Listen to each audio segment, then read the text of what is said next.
Welcome to another episode of Most Man. Please like, subscribe, ring the bell, comment. We need some comments, boys and girls.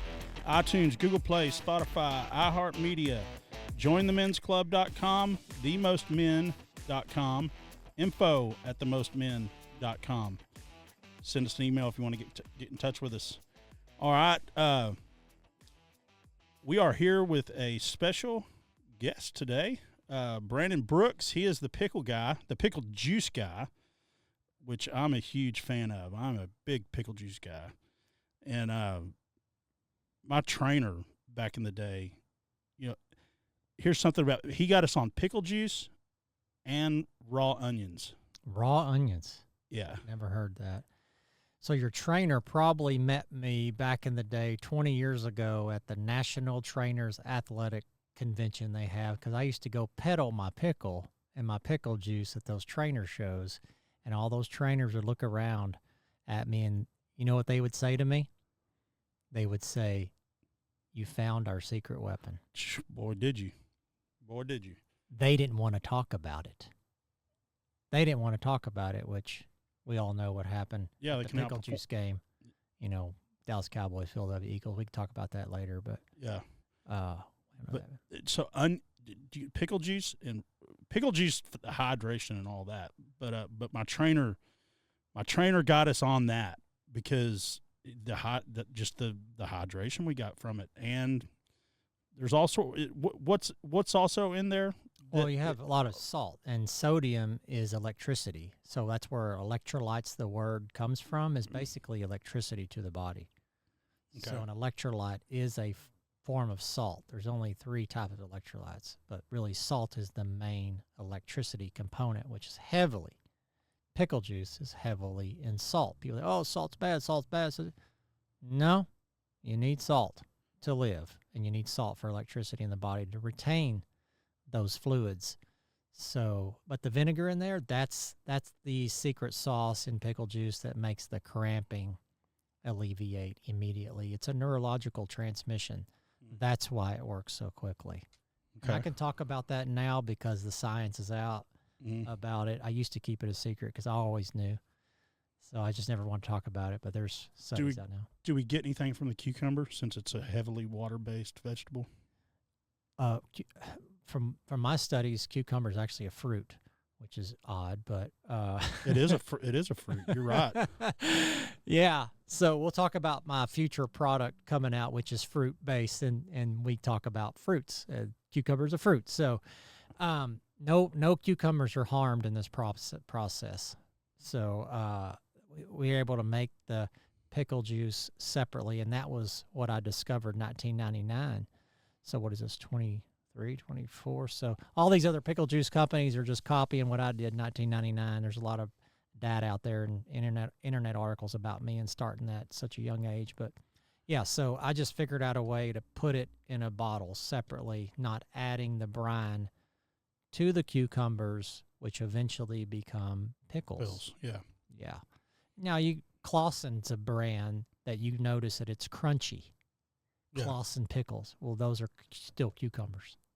They're in the pickle juice, but they don't go through the same fermentation process as a long vat process as a pickle. So that's why they're so good and crunchy.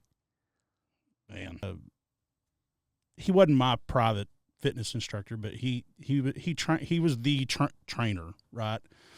He got all of us drinking pickle juice 20 years ago, and I was in the concrete business.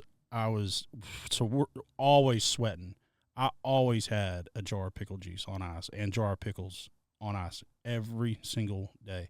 So when it gets hot and sweating and all that, go drink just a good chug, and your hydration level is like that.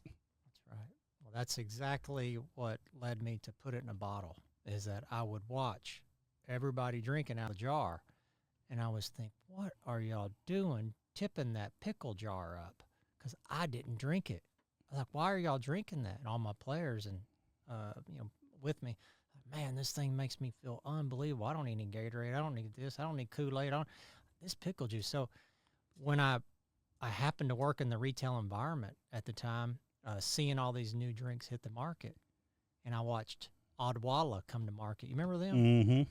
And I'd look at Odwalla, and I said, well, they have like celery juice and super greens and carrot juice. And I'm like, but everybody around me's drinking pickle juice. Where's that at?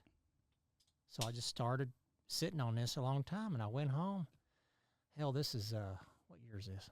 This was 1999, maybe 1999, 2000. I went home. I told my mom, the only person I ever told. I said, I got an idea. She said, what is it?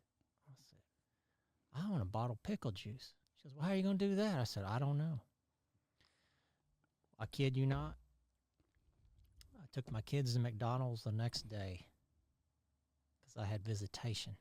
Wednesdays. Take them to McDonald's, let them play. I opened up the newspaper on a Wednesday. Full page write-up on the Dallas Morning News, back when there was a paper, of Golden Pickle Company, the pickle people in Garland, Texas, which from where I was sitting that moment was 7 miles away from me.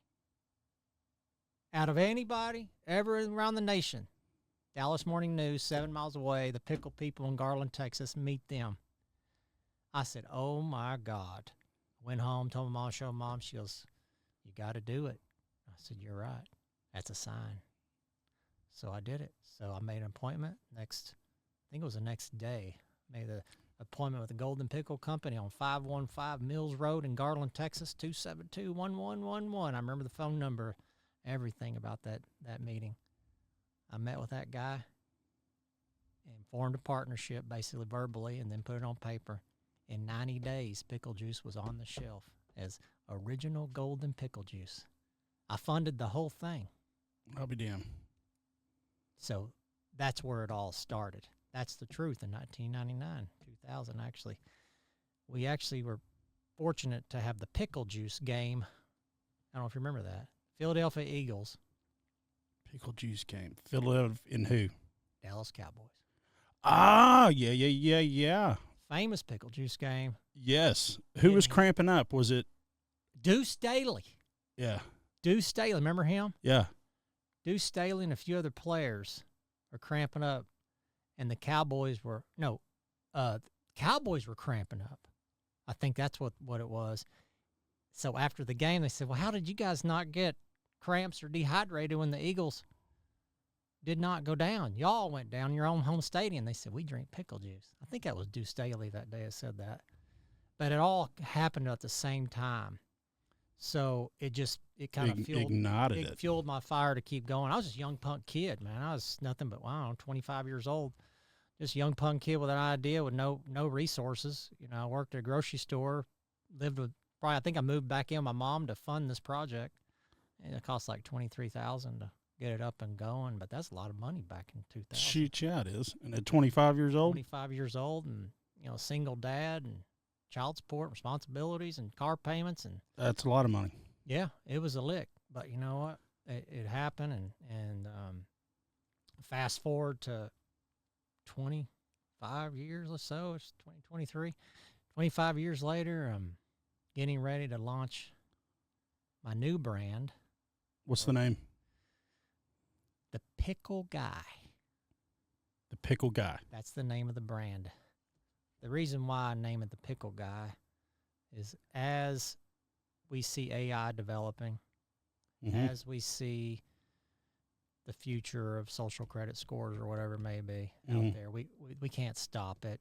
And we noticed that Joe Rogan, Alex Hormozy, Cody Sanchez, Roland Frasier's, Pace Morby, all these people that are thriving right now, is your identity is what you do and who you are.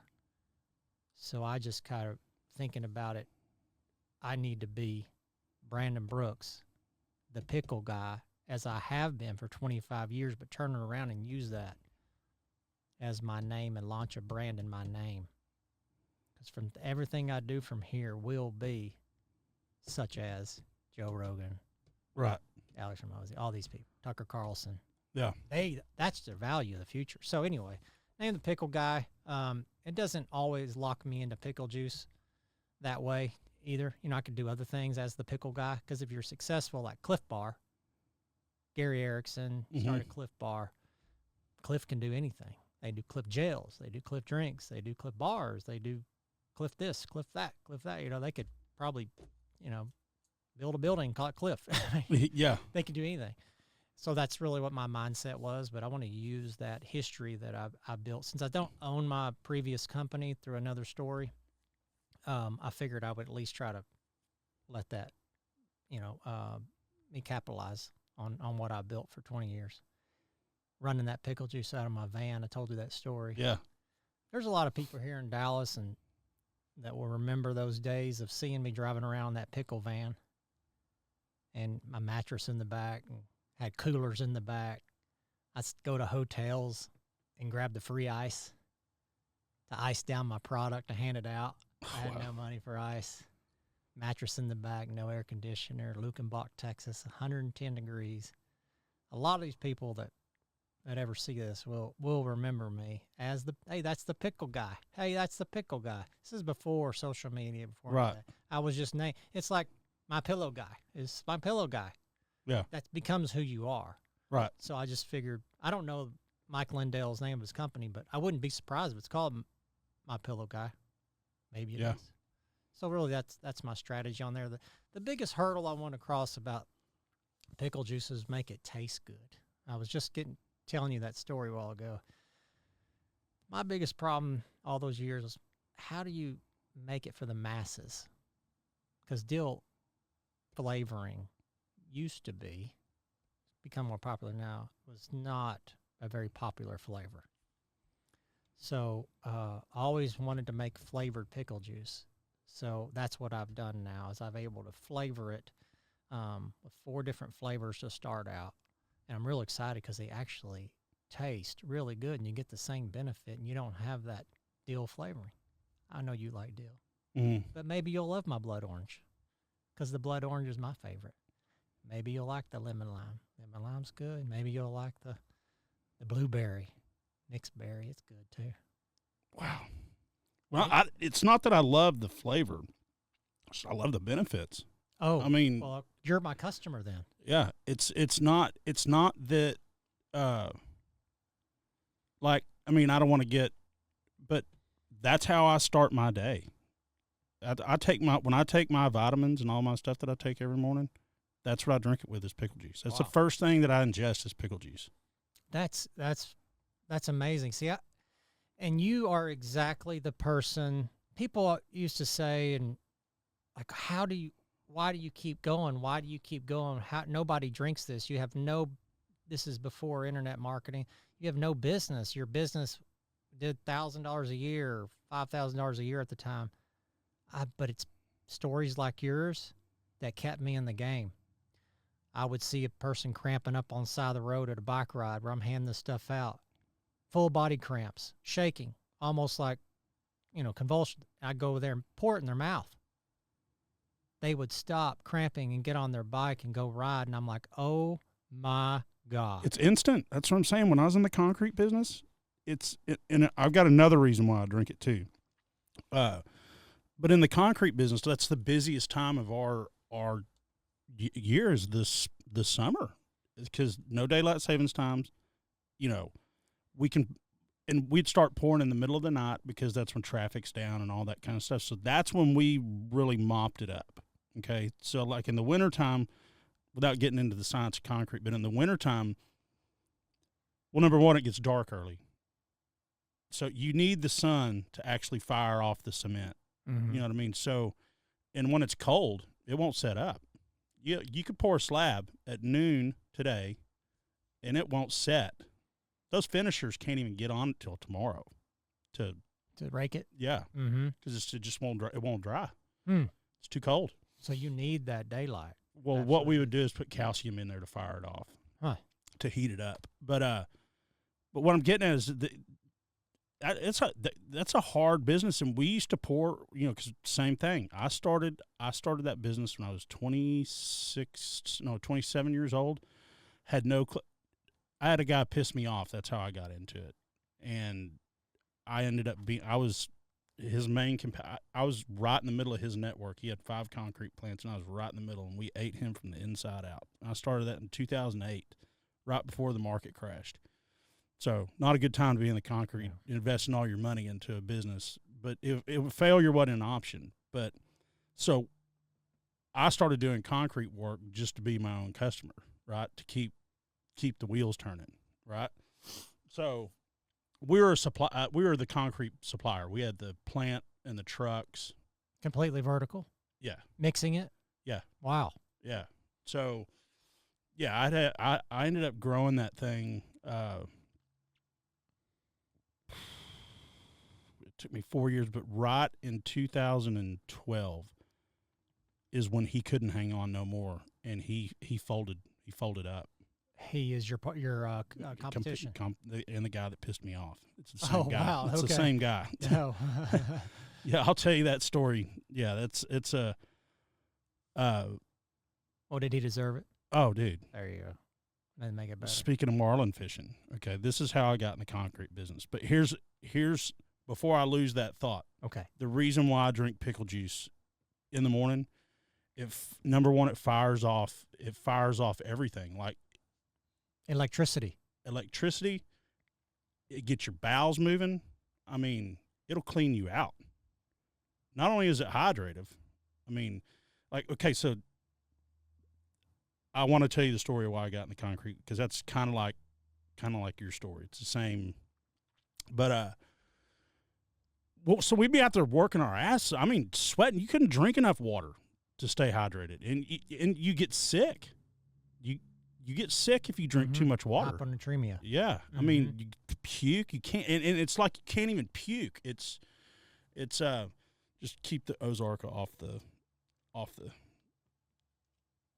yeah, I'm sorry. Yeah, just pull the tag off. That's fine. No, I get that. Yeah, they're the ones that started all this shit, copyright stuff on podcasts. You're making me thirsty. I don't have any pickle juice. Yeah. Okay. So you couldn't drink enough water on the. Now you can put it on there. Just know they can't have the tag. If we publish this, is all the reason I'm saying that. I think we should. I got trash over here.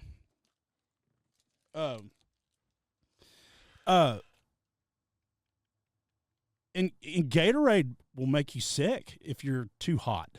You know what I mean? Like, you can't chug a Gatorade when you're hot. Several hundred calories. Well, it's not only the calories; it'll make you puke. That's another thing that's the fishing whole thing that I was telling you. That's about to come into this. I would eat 2 or 3 pickles. Didn't matter what they were. Yeah. That, and then I would drink a good, 4 or 5 shots. Just a good drink, and I mean instantly. You feel it instantly. Your electrolytes just fill right back up, and your energy level goes up. Your that brain thing you got going on in your head about, God, man, it's instant. Yeah. So I never went without pickle juice, but for me now at home, Tyler's seen my refrigerator at home. It's the whole bottom layer of my shell or my fridge is pickles. Wow. Yeah, and I got them stocked in my. Yeah, so I drink it every day. It's good for your gut too, Yeah, all that stuff's good for your gut health. That vinegar in there is it's good for your liver. Absolutely. All your cleansing, all the organs that you cleanse, it's good for all of it. People used to ask me, "Why do you drink it? Why would I drink this?" I said, "It's good for everything." It is. And I would just say that because I would hear it all, and I really would say it's good for everything. I can't name one thing it's good for. But it's not good for cramps. Yeah, I can't name one thing it's not good for. Really, that's really a thing to say. But I honestly just was used to hear stuff like this, and your story is exactly why I cranked up that Chevy Astro van every Friday, hit Whataburger on my way out, and bolted to the hill country just to pass out that product, because stories like you kept me going. Heck yeah. Hang on one second. Tyler, will you shut the door? Because I keep seeing people walking out in there. I've got a direct view of barely of the door. No, the studio door, please. anytime anything moves, I just see everything that moves, and it just distracts me. So, but yeah, I got people drinking that stuff out on the construction sites. Out of the jar. Now, You never bought it from the store? Huh? You never bought my brand from the store? No, I never heard of it. You know, it's funny. People used to ask me, what's your biggest competition? I said the pickle jar. It ain't Gatorade. Gatorade ain't making a pickle juice flavor or Neater's Body Armor or Powerade back then. Yeah. I said, my biggest competitor is free in people's refrigerator. Yeah. And free in the cafeterias. I mean, I had NFL teams passing up, sometimes ordering from me because they get it free. I'm like, you're the NFL. Can't you just order this? Yeah. They said, we get it free. You know, in college teams, we get it free from the cafeteria. That was my biggest hurdle. That was my biggest. I bet it is. That's interesting. You know, just think about, why would you go to the store right now and buy a pickle juice product when it's right there. I saw it. Yeah, but now everybody's so instant gratification. Who wants to go buy I mean, I still see that point, but I'm just saying I would rather buy it. No, what I would, this is the reason why I'm saying, because I get frustrated sometimes because I'm like, damn it, I'm out of pickle juice. I have to go either eat a bunch of pickles. Yeah. To where I can drink it. Uh-huh. You know what I mean? So it can be a pain in the ass. You got to save the pickle, man. Save the pickle's life. You got to keep that juice in there. Yeah. So that, to me, would be now, I've seen it in stores. Like, I see it. They sell pickle juice, these little pickle shots in, like, the liquor stores now. Have you seen that yet? Well, I developed a 2.5 ounce shot. I don't know if that's the same one. I can't remember the name of it. This is just pickle juice. It says pickle juice on it. It might be a different brand. There's a lot of brands now. There's probably 50 different companies on Amazon now. Well, have you heard of this aspect of it? Is this I got this from Victoria Concrete. Texas. This is and it's humid down there, dude. Those concrete workers down there, it's hot and humid because it's right by the coast. But one of my customers, he's a bodybuilder too, and I can't remember what brought it up. Oh, we were just talking about drinking, and he was telling me how much he drinks every day, and I was like, Jesus, dude, how do you stay? Yeah, how do you stay in that good a shape drinking that much? And he said, I drink pickle juice in every single one of my beers. Oh yeah, yeah. And all of a sudden, I started asking people, and they're like, hell yeah, I drink pickle juice in my beer. Have you ever tried it? Don't knock it till you try it. And have you ever tried it? It's good. Man, I haven't. So at all these concerts and all that, go to a place where people are pumping down a bunch of alcohol, man. Well, I mentioned they won't get dehydrated. No. It'll probably help the hangover. It will help the hangover. Or prevent it. It will. Yeah, that makes sense. Stay hydrated while you're doing it. I mean, I had a part of my marketing campaign was the ultimate hangover cure. I've actually put a billboard up in Texas. It was on 360 going towards Arlington, Texas. The ultimate hangover cure. Everybody's like, you're crazy. I'm like, it does help. They're like, well, you're a sports drink. I'm like, yeah, but I need any kind of business I can get. I don't care what it does. I was taking any market I could because I knew there was a market for it, and was ballsy enough to put up a $6,000 billboard on 360. Yeah. That billboard had more impressions than one in downtown Dallas. 360 was heavily traveled. Oh, and it's traffic all the time. It was great. Yeah.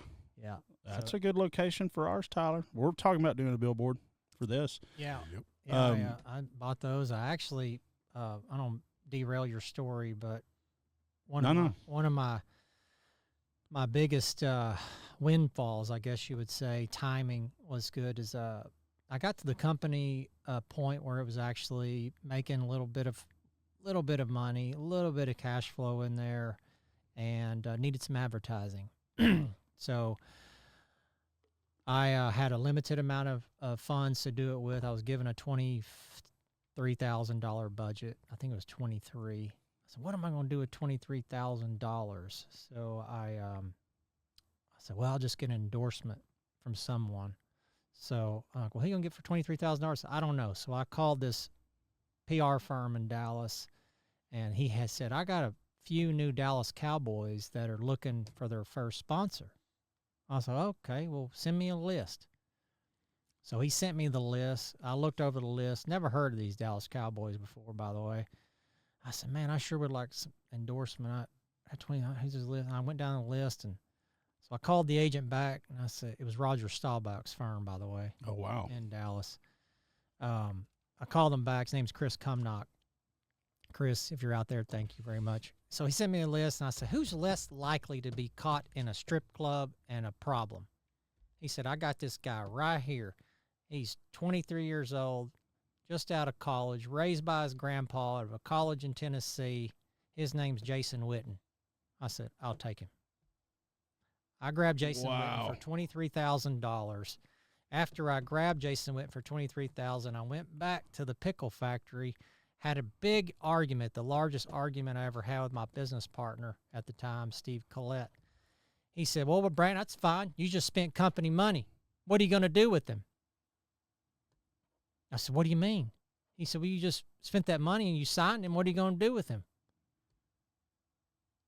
And I sat there. I said, I don't know. I don't fucking know. So I went home, thought about it. Him and I had this big argument about it because I felt confronted, but he was right. What are you going to do with him now? So I arranged a meeting with my art director, went over to his apartment in Deep Ellum. His name's Chris Cast. Sitting in Chris Cast's room, he said, what are we going to do with him, Brandon? Let's make some sketches or something. I said, how about if we put him on the bottle? Scheduled a photo shoot, talked to Jason, went out to South Lake Carroll High School, took some photos of Jason Witten. I still got all the pictures. Put him on the bottle. Holy cow. Jason Witten, an infinity image. It's still online. You can pull it up. Jason Witten Pickle Juice. He's holding his own self in the bottle. It's an ongoing image. Bottle holding a bottle, bottle holding a bottle, bottle holding a bottle. Put Jason Witten. Nobody ever heard of this guy. Put him on the billboards in Dallas. Put him on my pickle van, my Astro van, the side of the truck. Jason Witten. About a year later, Jason Witten, I renewed his contract, by the way, after he had some breakout game, if y'all remember that, on Monday Night Football. He come around the 50-yard line, caught a pass from Romo, got hit, helmet came flying off the 50-yard line. Some bitch runs all the way to the end zone. Oh, hell yeah, I remember that. With his helmet off. Yeah. John Madden said, that's my favorite player in the NFL. Gatorade got him from me after that. Oh, man. But he fulfilled his contract. That's awesome. That is an awesome story, man. That is part of the backstory that no one will ever know how Pickle Juice became Pickle Juice. There's so much that happened.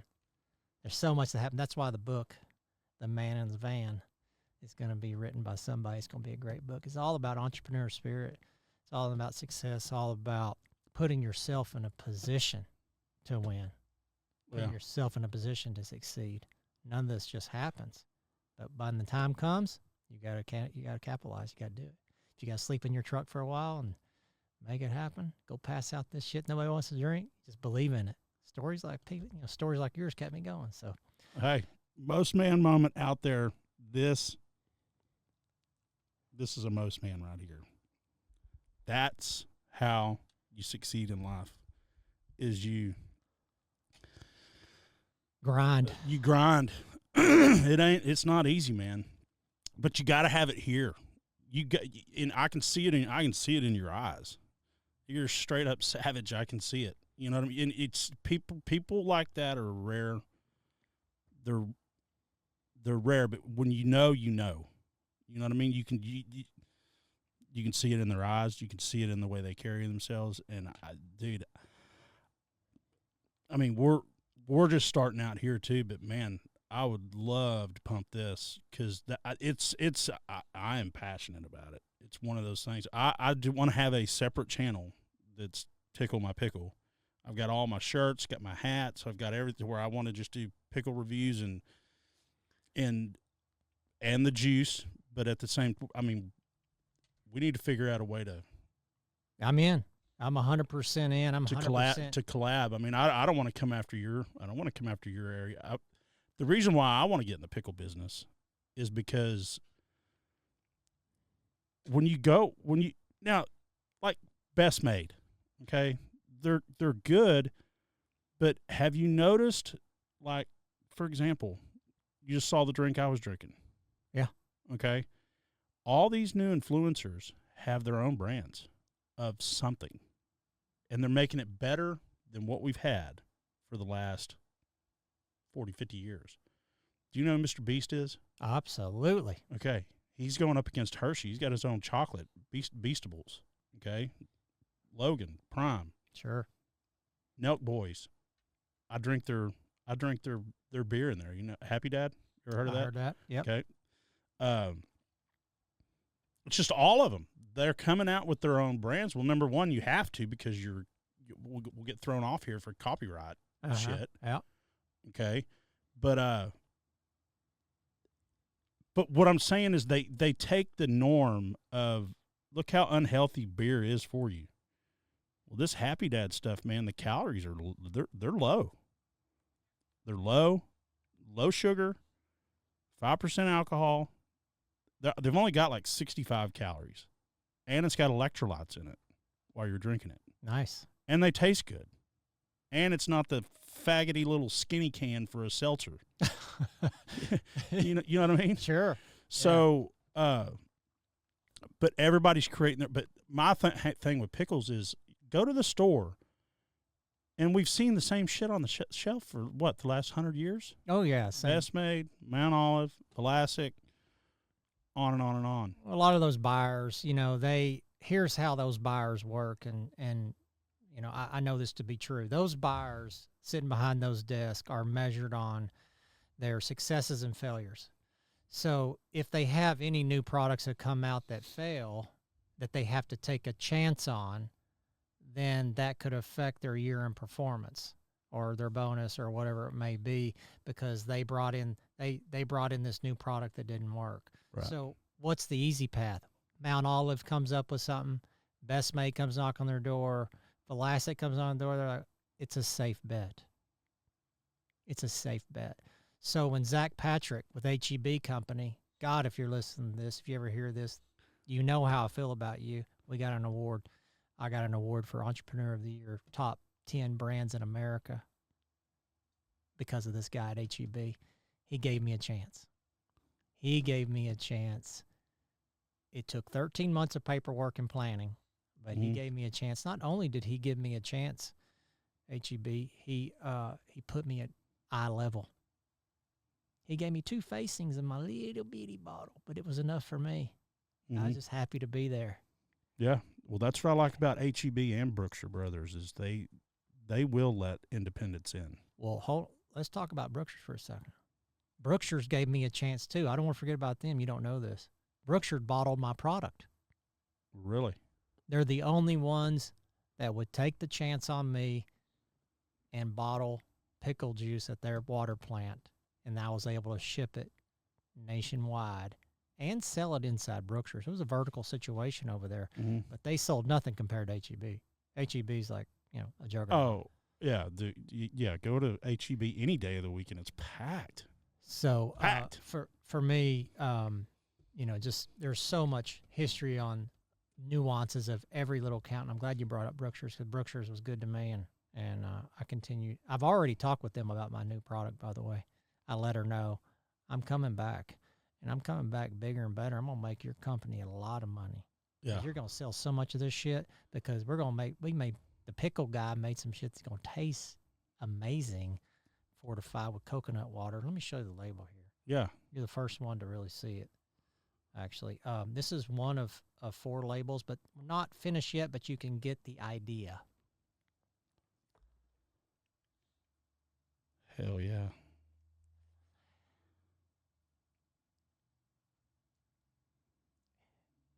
So the flavors is the key to keep the function. To keep the function and the flavors is the key. So I want it to taste like a Capri-Sun.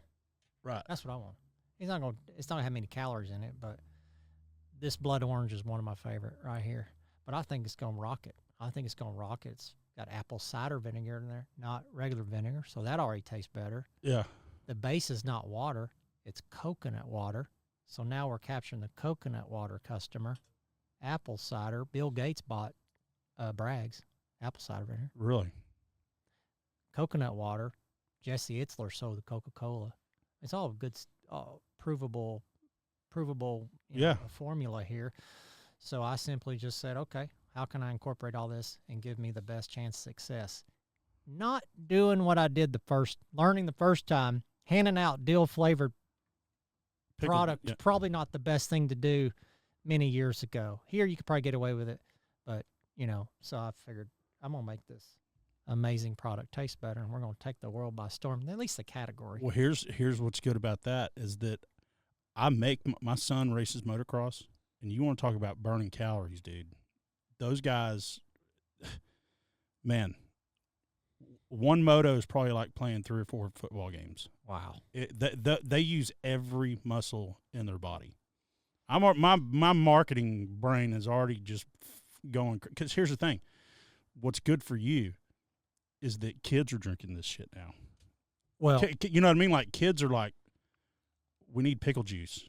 Yeah. And they'll chug it down because I'm telling you, because we'll be out at the dirt bike track. The dirt bike tracks are only open from like 9 in the morning to like 2, because there's no way anybody can do that all day. There's no way. Yeah. I mean, you see them come back and they're just like, and I bought a dirt bike whenever he started getting heavy into it. And I was like, well, I'll get me one. I rode it one day and I said, fuck this. There's no way at my age I'm doing this. Shit. Yeah. Well, I tell you what, I see. So what I'm saying with that, flavors like that and all that, making it cool to kids, because they're in it now. They understand. And hey, I'm gonna give them a basically, my vision is eventually have a kid version where they have the Capri-Sun bottle and they take the straw out and they poke it in there and they suck it down. It needs to be just as common, because this is actually good for the kids. Yeah. This ain't sugar water. This ain't Kool-Aid, because that's what Capri-Sun is. I know. It's sugar water labeled as sport or whatever. Maybe they put a little skateboard on it. My son and his friends, they don't drink Dr. Peppers. I bought a case of Dr. Peppers, and I've still got. I bought from Sam's. I bought a case of Dr. Peppers, 36-pack. We moved in May. So May, June, July, August, September, October, November. It's taken 7 months. And there's like 10 of them drank out of there. Wow. They don't drink that crap. Sodas are done, man. Yeah. Body armors and all this stuff that's coming out. Of course, Prime right now is incredible. It is, but they don't even drink that. They drink water. Yeah. Well, and pickle juice. Golly, man. I'm telling you that they'll drink Prime, but they'll pick a water over a Prime. Because well, and it's not. Is it the parents? Well, it's the parents that we've beat into them, that all this sugar and all this garbage that we ate our whole life. Whole natural foods. You know what I mean? Yeah. Tyler is who I'm talking about. They're real clean eating people. I eat clean. I only eat steak every night, or if I eat anything I had a Whataburger chili cheeseburger the other day, and I got the junior. I didn't even get the full size, and I felt like shit for 5 hours. Couldn't focus. Couldn't concentrate. Couldn't. Well, I told Tyler this earlier. I've been on carnivore for 120 days. Not lion. Lion is all red meat. I've been on carnivore. I have not eaten anything but meat for the past 120 days. Didn't tell my doctor. Doctor pulled my blood work because she said I was pre-diabetic about 150 days ago. Mm-hmm. So I decided to make a change. I didn't tell her what I was doing. Went back after being on carnivore for about 90 days. I went back. She looked at my blood work. She got back. She goes, "Oh my God." She said, "This is picture perfect. Whatever you're doing, keep it up." I didn't tell her I've been on meat for 90 days. Yeah. So that tells me right there. I fast all day long. Like, I haven't had anything to eat since last night at probably 6:30. Man, that's good. I fast all day long. You feel great? Yeah. I think eating just makes you feel like you brain fog, all the gluten and shit in there. It's all genetic modified now. Yeah. No, I don't. No food. Yeah. And now I'm to the point where I buy my steaks at Costco or Sam's, so they're big beefy steaks. I'll cut one in half. I don't even eat the full thing. But you need to eat that fat too. Make sure you eat that fat. I do. That's good for you. I got in an argument with my son about that last night. I eat probably 50 pieces of bacon a day. 50, 30 to 50. When I get hungry, I grab bacon. The prepackaged, ready to eat bacon. That's what I eat. It's costly. Carnivore has cost me a fuck ton of money. But it's worth it. But you know what? I feel goddamn fabulous. So fucking I was up to 300 pounds when I went through all of my shit. I don't know if he told you everything that I went through, but my concrete company got hit by Hurricane Harvey in Victoria. Harvey, what year was that? About 5 years ago. It was bad. But yeah, I had dude, I lost close to $12 million. God. Had to file bankruptcy, went through a divorce, lost everything all in one shot. Now I got to keep what was in my trust and what was in my house, and I just sold my house and did real well off that. And then I'll have access to my trust here in probably. You set your trust up, or your family did? Oh, I set it up. I set it up before I got married. You had a good financial advisor. No, smart. Well, I've been in business for myself since I was 17 years old. That's all. I didn't. 9th grade is the last grade I attended. I didn't even finish school. Oh, you got through being indoctrinated into the system? Well, I was working. I was making more money than anybody. I was never afraid of work. I always worked. I was raised by a freaking poor single mother. That's exactly right. That'll make you hungry real quick. Same story. Yeah, the only thing that's going to fix your problems is a job and work. People won't believe me. My kids will never believe me, or my grandkids. I remember distinctively probably 30 times of us pulling up to the McDonald's drive-thru, and my mom, me asking for a medium fry.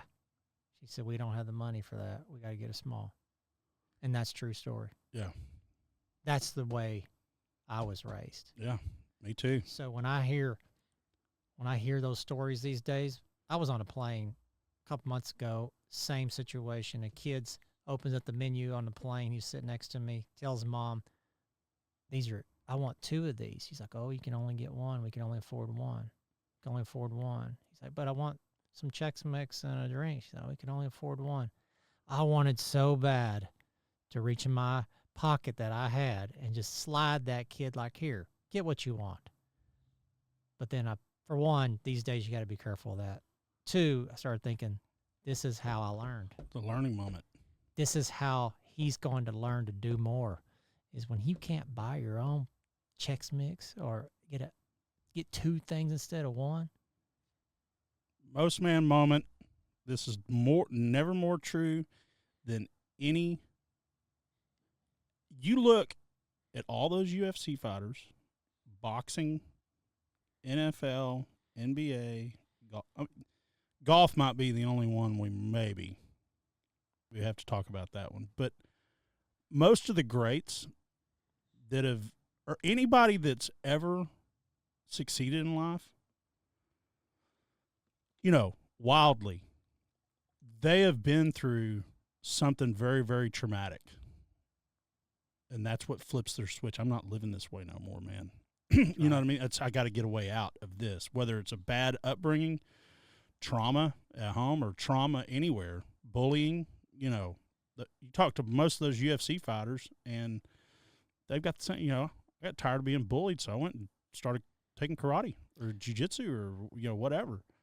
And that's what makes a man, a real man, is Absolutely. Somebody that's been through hell. But you know what's scarier is going backwards.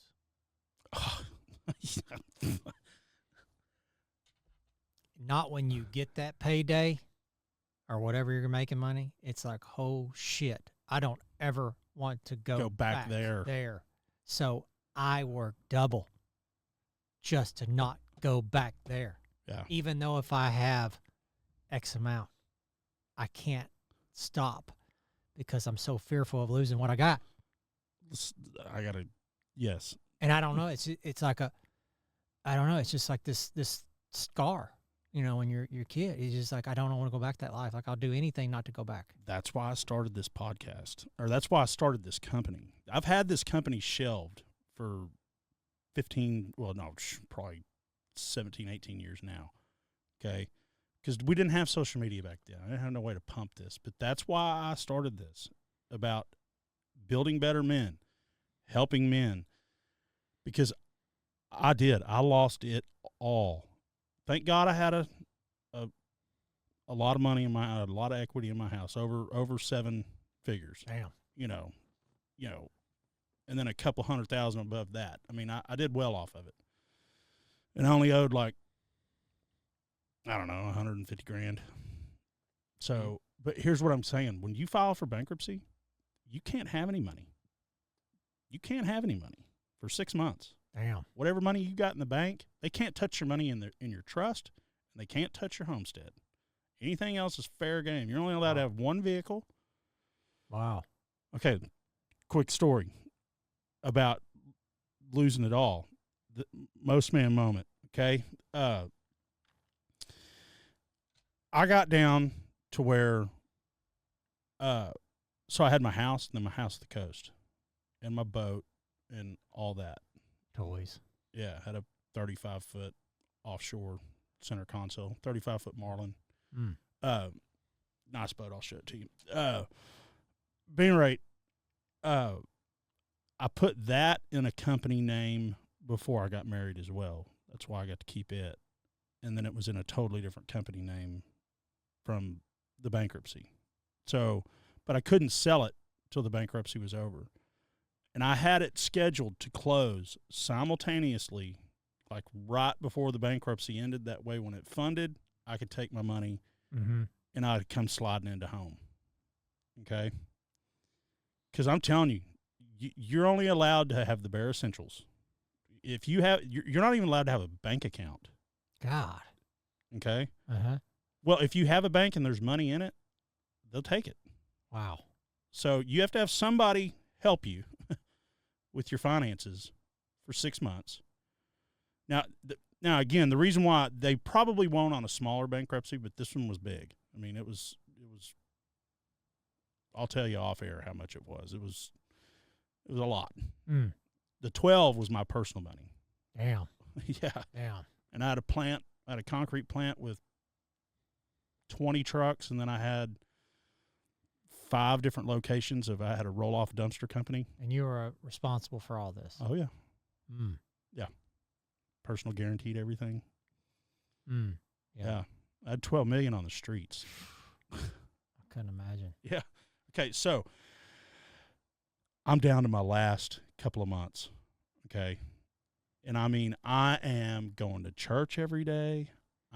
Not church, but just like the chapel, just to go beg and plead to help me hold on.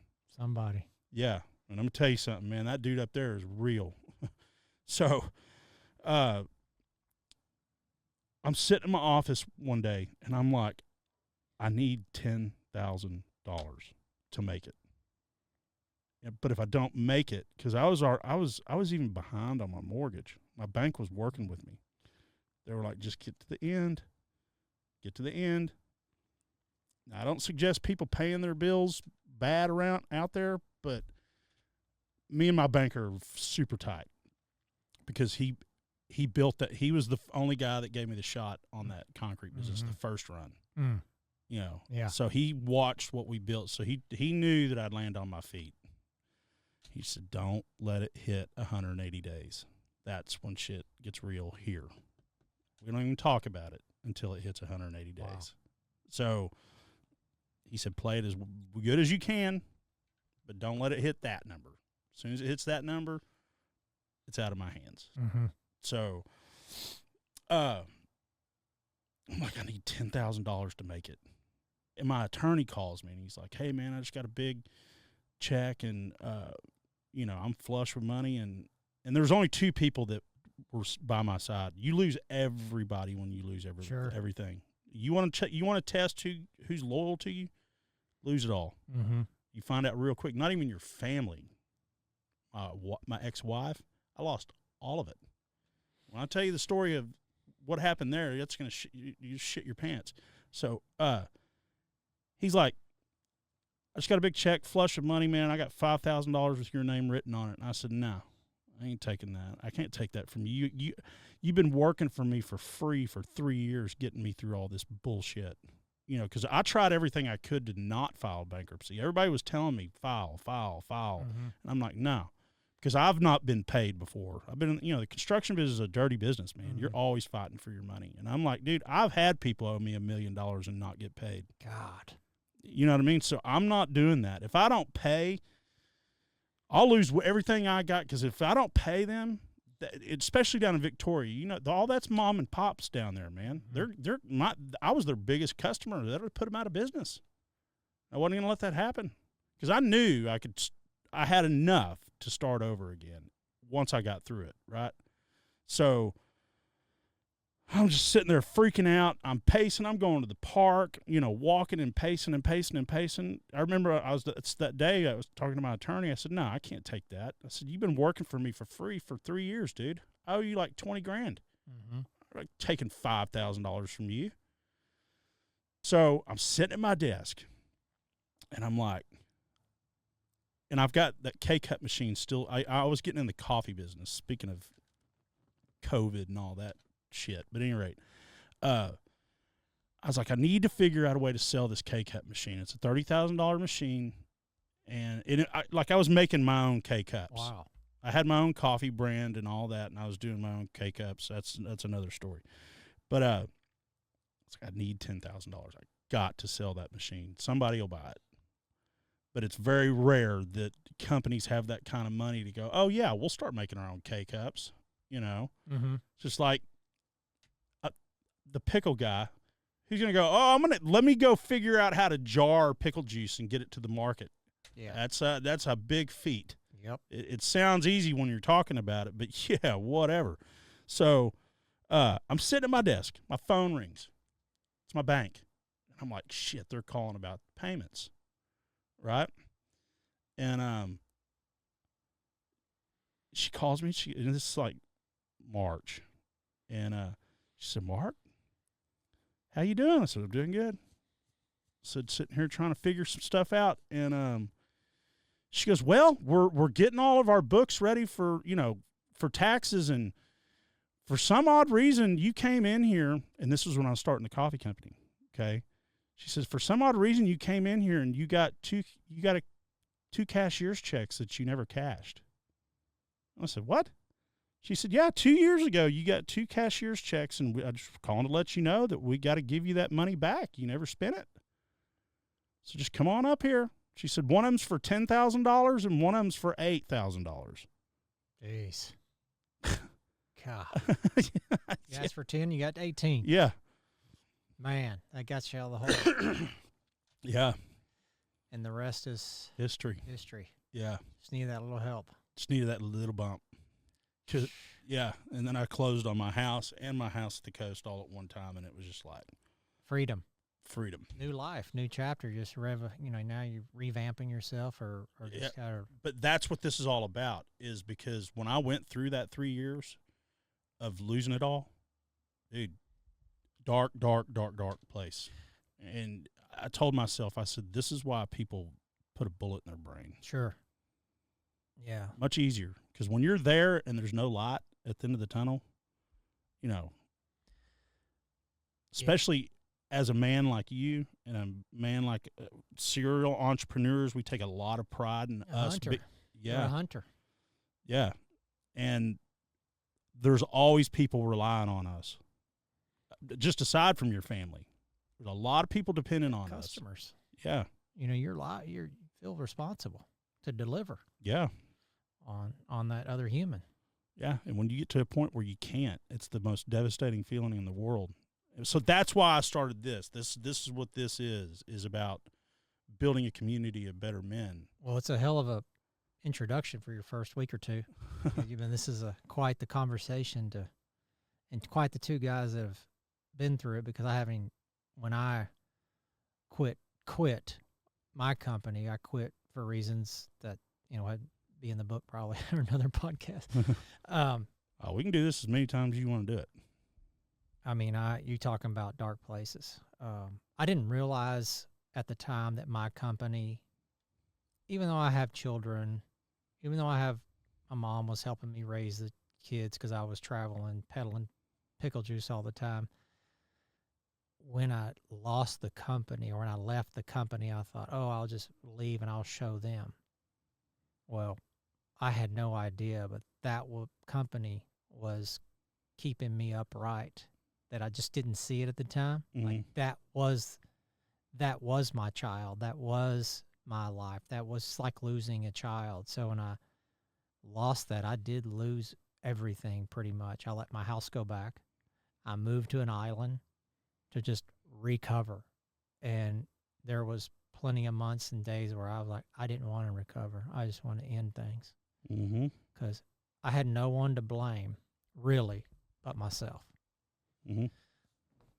You know, I could blame for the way I was treated or not seen or all that shit. You know, I could, but at the end of the day, I know my conscience knows you're the one who did this to yourself. So I had nobody to blame. So I just wanted, like, I'm done, man.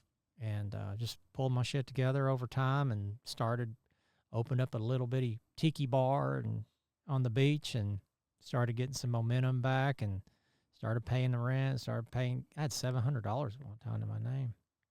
And started doing this and doing that and piddling here. I was making candy and scooping ice cream, and then that led to snow cones, and then that led to this and that. And next thing I know, I had a carnival on the ocean of Destin Harbor Walk.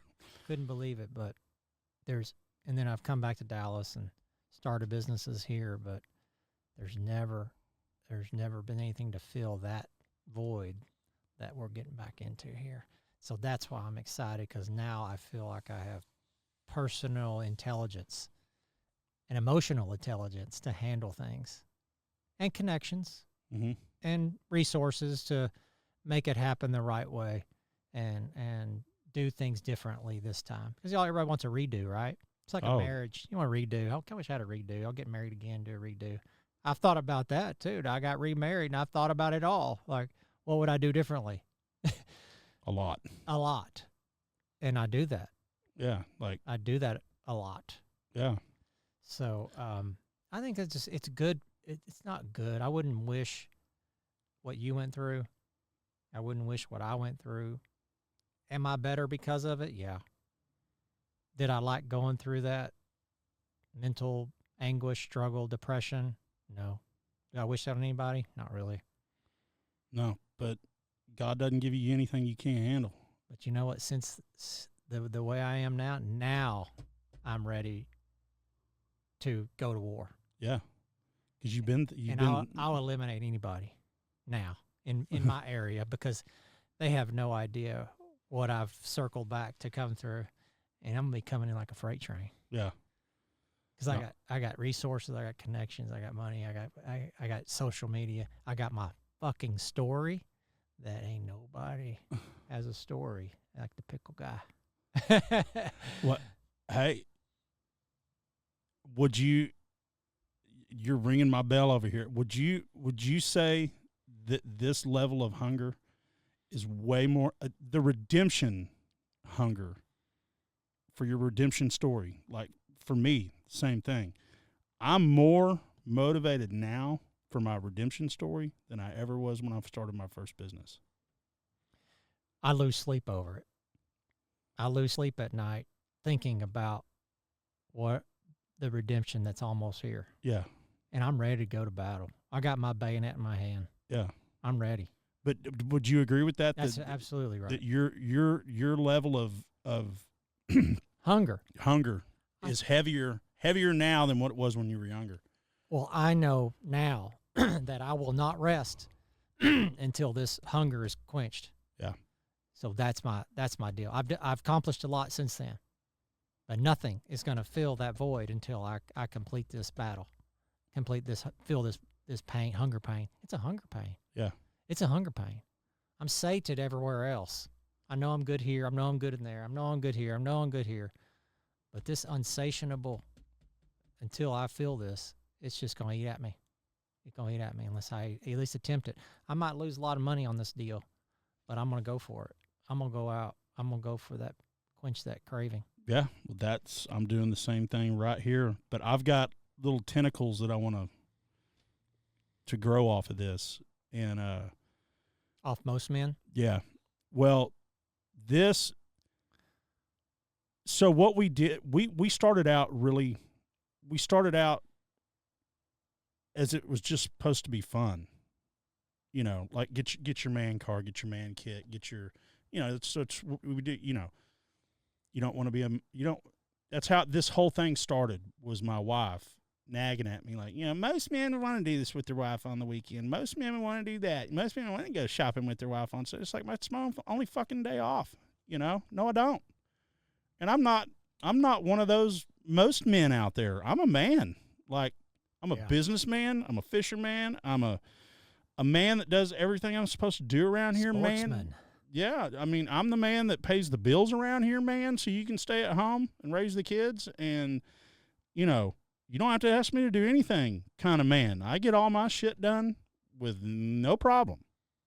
So I go to the coast with my cousin. I'm like, hey, man, there's most men shit at home. He's like, yeah, you know the drill, man. Happy wife, happy life. You got to turn in your man card and give up your nuts, put them in her purse. And I'm like, I don't think so, man. I said, no. I just, we need to start a company to where you get it all back, okay? Back then it was $69.95, man. You get your man card, you get your balls back, you get your 12-step recovery program on how to maintain, retain. Rule number 1 of the 12-step program is when you put your foot down, it hits the fucking ground, okay?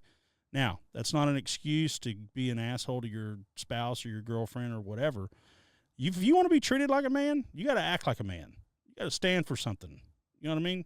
Take care. Be a most man. Take care of your. They can't bitch at you if you're taking care of your stuff. You know what I mean? They'll try. Mm-hmm. They'll try. The more you give, the more they take. Yeah. But what I'm getting at, that was just meant to be fun, right? But then I started really thinking about it, and I was like, man, there's a lot of guys out there that are just flat giving up on life, man. They just accepted the fact that 100 divided by 2 is 50. She makes the rules. You're the walking, talking ATM machine. Sit down, shut up, drink your beer, and rinse do. Yep. Yep. Okay, and divorce me, I take half. You know that, right? On a good day, it's half. If not 60 or 65, 70%. So tax-free. Yeah. Oh yeah. Yeah. There you go. Duty free. So I was like, nah. I was like, nah. So, but when we started it, I didn't understand the power, and I broke my foot, and I just, in the same time losing everything, I broke my tibia and or whatever, the small 2 bones down by your ankle, tibia and fibia. Yeah. Tibia. Yeah, I think so. Broke that. Had to have surgery. Didn't have the money to have surgery. Yeah. Golly, man. That dipped into my funds because I had to pay cash for it. Yeah. So, I did a pilot program on where I went and talked to younger men, middle-aged men, and women. Mm-hmm. Okay. To where if we did this, would they support it? Do you know that women jumped on it more than the men? Women are like, man, I've been trying to get my husband to get his shit together for the last 10 years. Yeah. Or I don't want my son marrying that bloodthirsty, she's coming after our family money. Sure. Mm-hmm. You know what I mean? She's not the girl for him. He just doesn't understand that at this age. Because at that age, making a bad choice in a woman can derail your whole program. 20 years. Yeah. 20-year setback. At least. In your prime. Your absolute prime. You go wrong in your 20s, you're not recovering in your 40s. Yeah. So. Because you're probably going to have a kid, and that's a kid or two. That's 18 years tacked on to your one-year marriage, so there's 19 years. Yeah. I'll give her 20 years. Yeah. Most man moment. Yeah. Yeah. And I saw it happening to all my friends. So, but really, I didn't have that bad of a marriage. There's a reason why I married her. She wasn't the typical she just, that's what happens to those stay-at-home moms is they get bored. All they're doing is talking to kids all day. So when you get home, you're the target, or they've got their girlfriends in their ear. Well, John pays for a maid for me. Why didn't you have to clean your house? She's not paying for a maid. We live because we lived a nice life. Yeah. Oh, yeah. So, but you're right. But so the women, they were like, dear God, I want you to talk to my son. He doesn't have a dad. There's a lot of kids a lot of young men out there that don't have dads that can say, hey man, you're fucking up. Don't do that. Yeah. Or that one's going to bite you. Don't do that. So that's what this is. So when you buy your man kit, you join the men's club. You're in the men's club now. I like it. Okay. So, but it's to building a community of better men, and through all different avenues of we'll do think tanks, masterminds. We'll bring in professionals to where like for instance, my attorney. There's a lot of guys out there that are thinking about going through a divorce, right? Or guys that are about to get married, or young men that are like, well, if I get married, what do I need to plan for? Well, we'll bring my attorney on we'll do this live on online. Yeah. Bring him in for 3 hours. Everybody pay $100. Okay. Everybody pay $100. There's 100 people in there. Okay. Pay my attorney.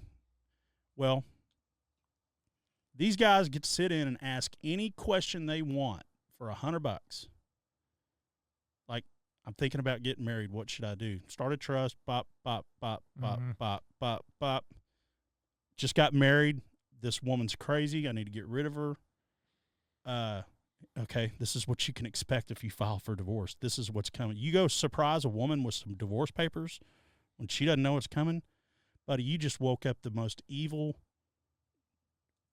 You know what I mean? Like, they don't like that. I did that to my ex-wife.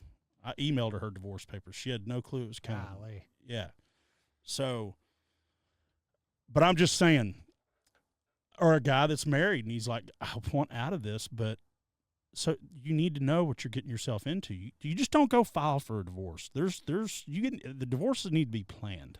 Okay. Cause especially for a guy like you, a guy like me, that's got some skin in the game and or just a guy that's got a good career, good 401k, got all that,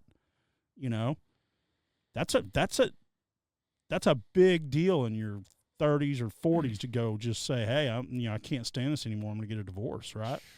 Yeah. So we don't have to go down that path, but I'm just saying that's what started this, but it was because I went through that 3 years of hell.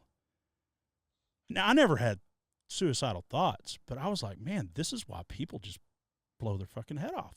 Yeah. It's just overwhelming. Yeah. And then the depression kicks in. Why even get up? I just feel defeated. You got defeated. Yes. Big time. And people like you, people like me, we hate to lose. Hate to lose. I'll go through the ends of the earth to not lose. Exactly. But I lost. But the hunger now is way more than what it was then. And it's to prove to all the people, and it's not to prove them wrong of why did you kick me while I was down? I took care of every one of you. I won't mention their names. They know who they are. But you know what I mean? Mm-hmm. A lot of people eat on your success. Especially when you got what you got going on. And that's a lot. Yeah. I mean, that's unfathomable. I've never had exposure to that. Oh, dude, I told myself I'd be a millionaire by the time I was 30, and I killed myself to get there, and I did. But when I got there, when I sold the company, what I learned, here's what I learned when I sold the company in 2015, made a lot. All of my old employees, they were looking since I had my house at the coast and all that, that's why we were putting a concrete plant down there, because we were down there so much. And I had a bunch of people that were like, we'll move down there, start one down there. We're down there. So I said, we're down here so much, we need to be working while we're down here. And plus the market needed it. Mm-hmm. Okay. So margins are better down there too. Oh yeah. But the market needed it. It was monopolized down there. It was monopolized. And the concrete business is, we tell you when you're going to do your job. You know what I mean? You'll get your concrete when we get there. Oh. You just hurry up and wait. We don't care if you're sitting there paying 20 people $15. You mean the concrete supplier? Company? Like you are in control. Is that right? That's kind of that's been their attitude for the last 20, 30 years is, we tell you when you're going to pour your job. You know, you're lucky to just be on the schedule. You know, that's kind of and if you're sitting there paying somebody $40,000 for 3 hours and they're telling you when you're going to do your job, I get pretty frustrating. Yeah. So that's what that's what built our success, is we were that company that we're there when we say we're going to be there, and you're paying our bills. It ain't the other way around. Like you are the customer. We're working around you. Now, if you're a bad customer, you're off the list, right? But so, any rate, but what my point of what I learned about this is, so I sold the company, made a lot of money, and then I was just there by myself going, this is it. You know, 36 years old. But what I realized is that how many people help, you know, it was my idea. I started the company, all that, right? I did all that. But I had a good team around me, a really good team that we had a circle that everybody was equal. You know what I mean? Like, even though I'm the owner, you know, I had people. Well, my dad was one of my he wasn't a partner, but he was a partner.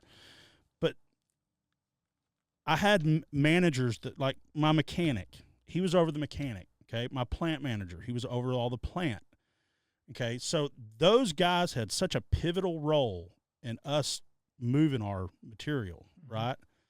So I brought them in, and we were all equal to where we all held each other accountable for, you know what I mean? Like, I didn't have to ask if he was doing his job. I knew he was doing his job, and he knew I was doing my job. And when shit came up and we had a problem to solve, we all made the decision. Everybody had a say in the decision, right? Not just because I told him, I was like, I don't know everything, man. I'm 30 years old.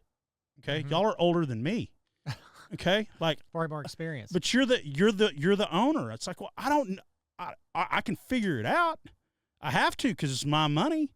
But anyway, what I found out when I sold the company, cause everybody was like, fuck, what'd you do that for? Some of them knew that I was doing it, and they got laced handedly. You know what I mean? They got their bonus. But when you're all alone with a bunch of money, you're like, God dang, I had a good team. There were so many people that helped me get here, and I just sold it. Because I could tell. Because they let me keep my office for the first 2 months to get my stuff out into the transition. And all my old employees were like, God, man, now we understand why you are who you are and why you were the way you were. We wish you were back. These people are, because a big corporate, you know, wasn't the mom and pop any, but they were like, God, you know, people that I thought hated me were like, God dang, I wish you were back. Wow. Okay, but so that's why I started the one at the coast, or the one in Victoria. Because all those, they were like, yes, we'll move down there. We told you we'd move down there. So they moved down there. You know, so it was to get them back. But I just knew when I started that one, I was like, I had it in my gut when we were starting. I said, this is not going to end well. It didn't start well. You know what I mean? It just had that start where I was like, man, this is not going to end well. But that's the thing that I wanted to tell you, is that even though you sell it all, make it all, and you're there, you realize that some of those employees that you think they didn't care, they cared. They just didn't know how to show you. You know? So it's kind of like some people, just people in general. Sometimes you want people to care. Maybe they do, maybe they don't. I don't know. They say they do. Yeah. But I usually let them know. Yeah. I care. Yeah. I mean, Like, hey, like, what's going on? Hi, how are you doing? Yeah. So it's man, life as an entrepreneur is a journey. Most man need to realize that we need each other. Yes. So all of us, I don't want to bug him. I don't want to bother him. He's busy. Well, that's probably you're being lazy. Just reach out to your buddy. Say hi. Just fucking see how he's doing. You don't have to want anything. Well, that's the point of the men's club, is that there's going to be guys in there that have made those mistakes. Guys like you, okay? That guys like me. For a young man starting his own business, we can tell him the pitfalls. You know, that's the whole point of the men's club, is building that community to where you're in the men's club. We take care of each other here. Here's the truth. Men's club is basically what these younger guys, entrepreneurs have that have college, because college is a men's club. Mm-hmm. So here these guys go to college, unlike you, unlike me, and then they get in a situation like you. They get in a situation like I was in, like I didn't know what to do. I had no mentor. I had no nothing. I had all this going on, and investors and lawsuits and all that stuff going on. I had nobody to turn to. But those fraternities dads, you turn to them, because they tell you when you come into that club, if you let us know if you ever get in a pickle. Everybody bails each other out. Mm-hmm. Forever. It's part of the fraternity. Mm-hmm. They have it. Guys like you and I hit the streets, 9th grade, whatever, 10th grade, 11th grade. We don't know that. That's what we should all have, the club at an early age, so we don't buckle.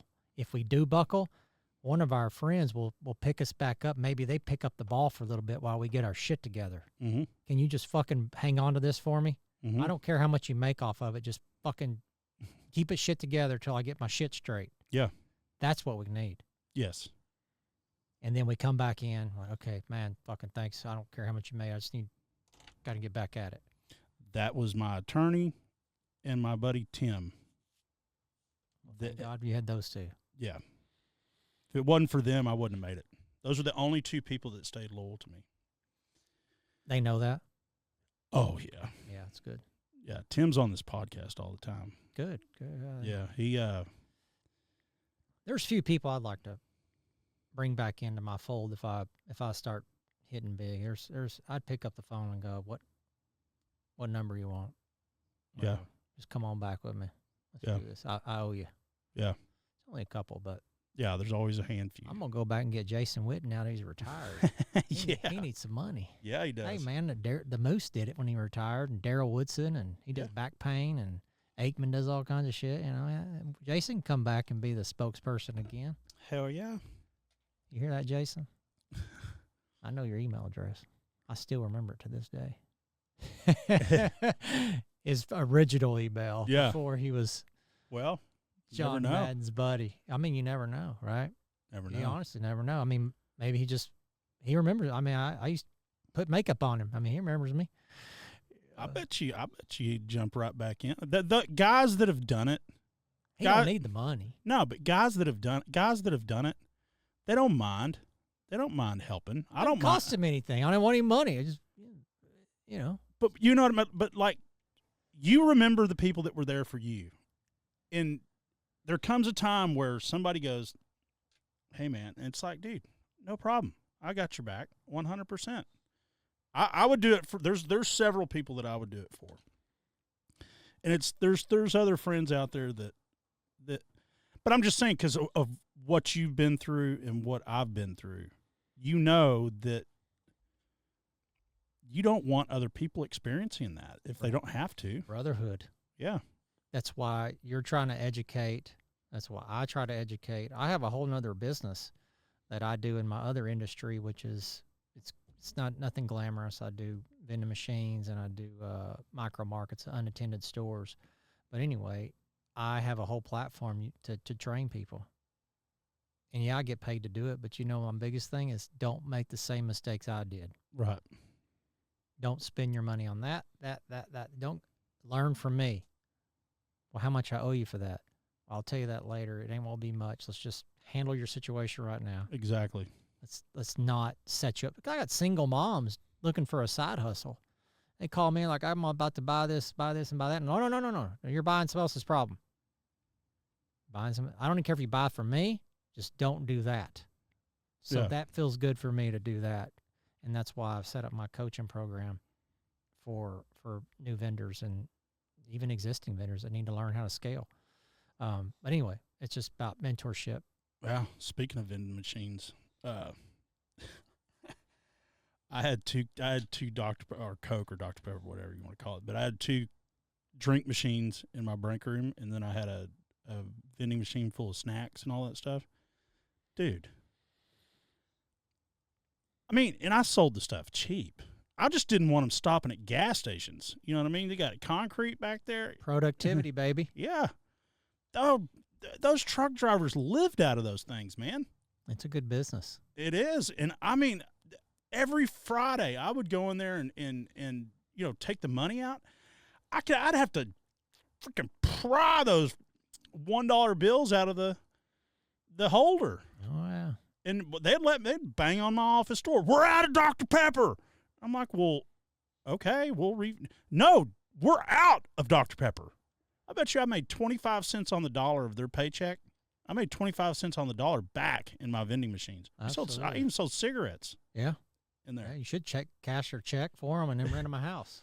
Then you get all your money back. Well, no, that was Flash. Flash was our plant manager / yard manager. He was like the Red and what's that, Shawshank Redemption? Yeah. Okay, he was like our Red. He had been the librarian. Huh? The librarian. Yeah. Red. Yeah. Yeah. He had been to prison twice for murder, and but smart dude, just got wrong spot. Meth. Oh, got caught up dealing meth and all that stuff. Got into that lifestyle and couldn't get out of it. Smart guy, man. I mean, his family, they owned all the Dairy Queens in Oklahoma at one point. Jeez. His brothers were doctors or architects, or his sister was a lawyer. You know, I mean, like, come from a really strong family. But he was an underwater welder. He was a millionaire by the time he was 23 years old. And you ain't gonna pay anybody to do that except very few guys. Yeah, you know all those big oil rigs out in the Gulf and all that. He was down there underwater welding on all those things. Fukushima, get down there and do something. Yeah, that thing's still going.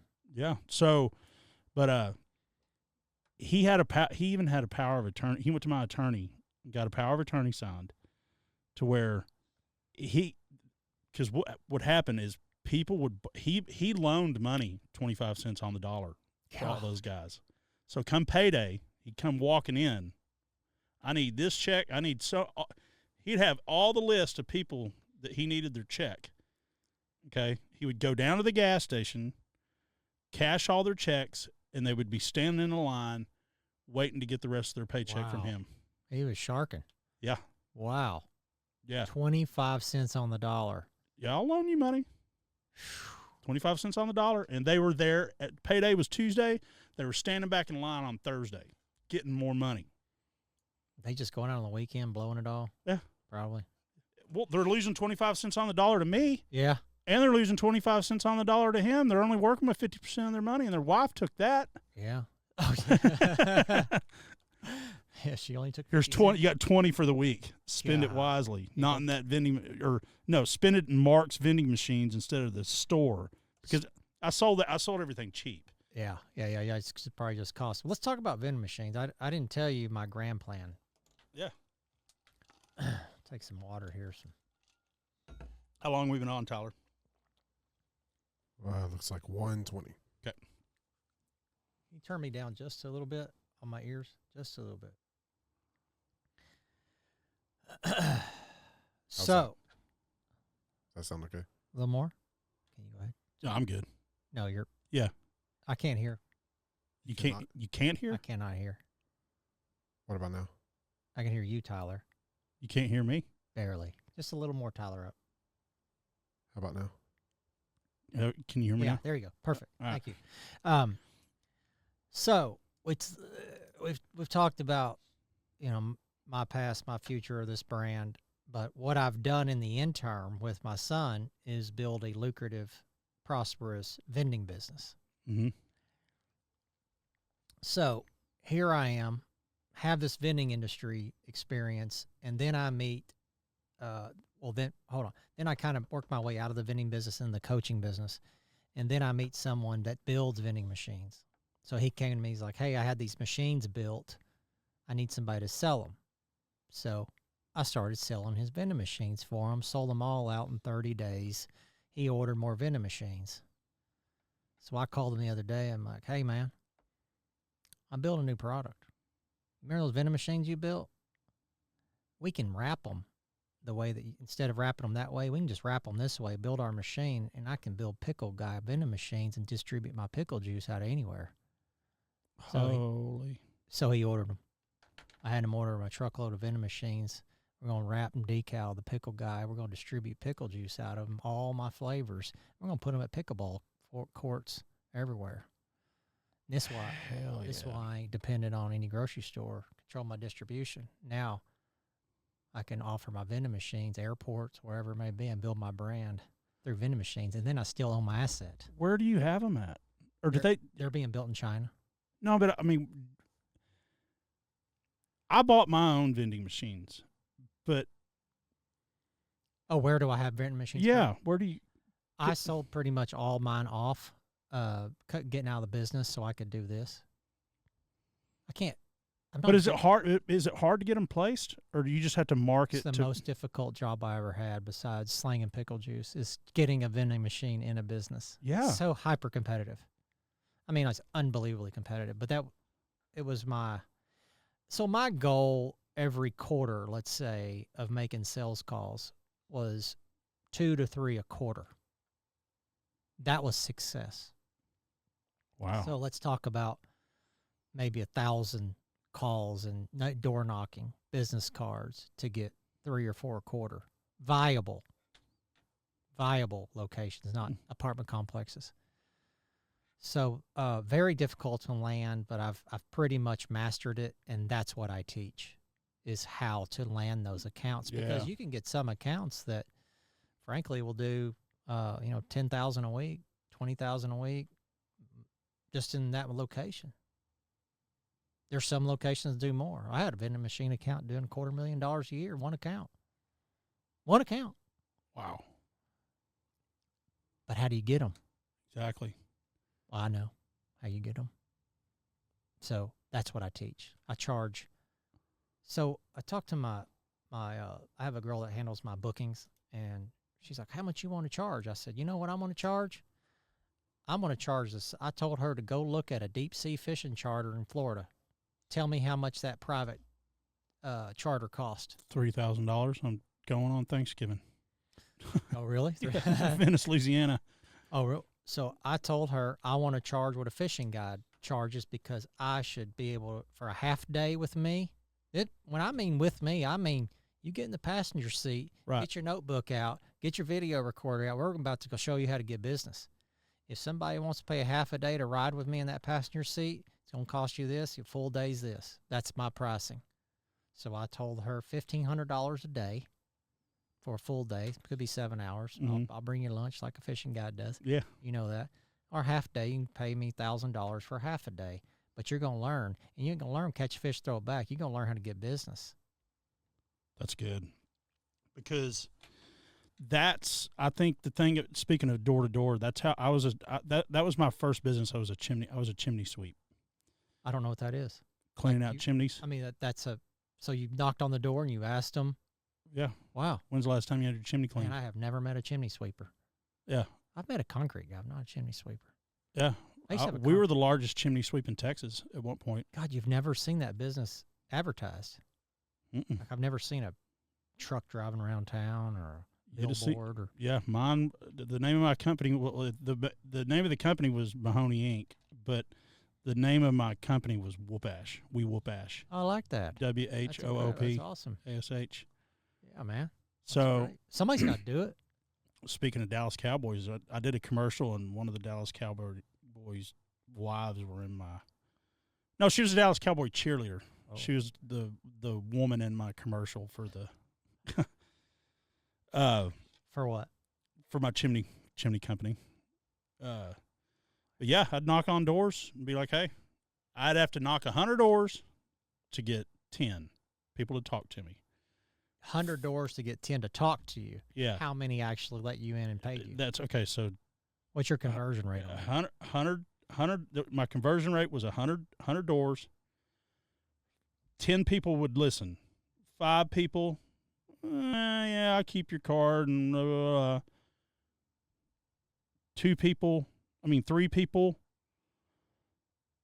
yeah, come on in and look at it. And then 2 people will convert. 2 out of 100. Yeah. I would say that's. But the three, so 5, I'll keep your card, right? Yeah. They may call you. I'm interested. Yeah, but the 3, those people ended up calling you back. You just didn't know when. Yeah. Because they went and got other bids, and they were like, I like you a lot better. You know what I mean? You seem more honest, because that's a business that, oh, my God, if we don't fix this, you're going to burn your house down. Yeah. You know what I mean? Yeah. Now, here's a $5,000 bill for something that's going to cost me $100 to fix. Beer porn. Yeah. So we weren't that.